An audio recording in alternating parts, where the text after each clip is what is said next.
thought it'd be a really good idea to do a quick video of things that you should do while you're on TRT, as opposed to things that you do before starting TRT. So one of the things that's really important to monitor while you're on treatment, and probably to be fair just before, is your blood pressure. Getting a baseline reading and then regularly checking it a couple of times a week. Ensure that you follow, a consistent schedule of checking this so that you can make sure that it's accurate. The thing is with blood pressure, and it's also an issue for the general population, most people don't really check it. And because it doesn't present with any symptoms, it's of course called the silent killer. In terms of blood pressure monitors, Omron are usually a good brand to go with. Good reviews, and I think I've seen them several times in doctors' offices. I've used them myself, so it's always worth picking one of those up. They're not exactly expensive. When you go into the pharmacies and things like that and have your blood pressure done, you're not at a properly relaxed state. You've been walking around, etc. Sometimes you can be anxious, and there's something called white coat syndrome.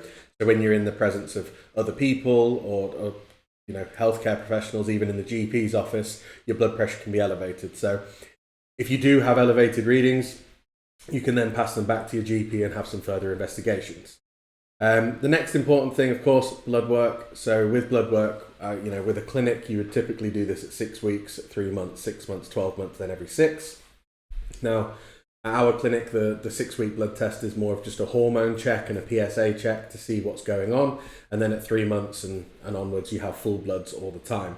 So it's important to have those done, regularly checked, and then obviously you get on top of any issues, with your hemoglobin, hematocrit, etc. Make sure that you're monitoring that trend of the PSA.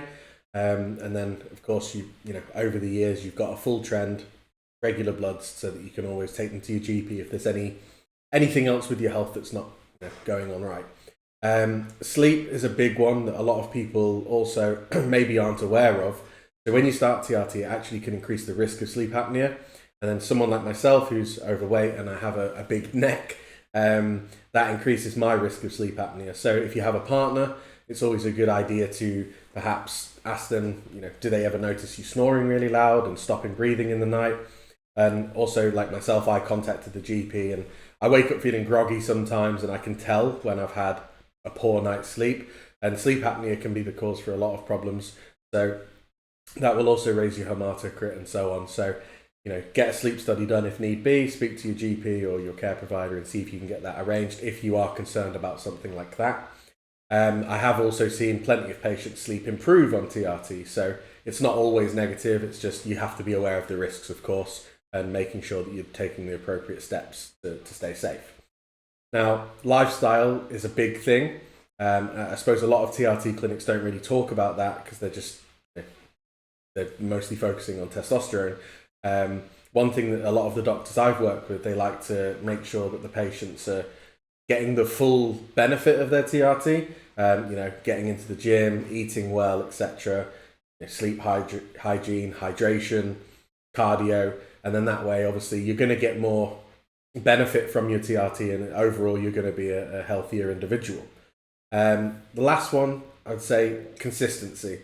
So I've had a lot of questions over the years about dosing, frequency, routine. The most important thing is that between blood work, and obviously make sure your care provider is aware of this, that you're following their guidance, you're not changing anything.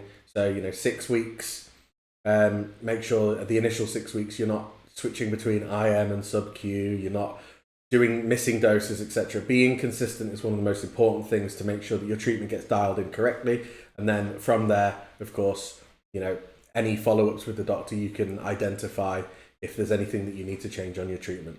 I hope that's helpful.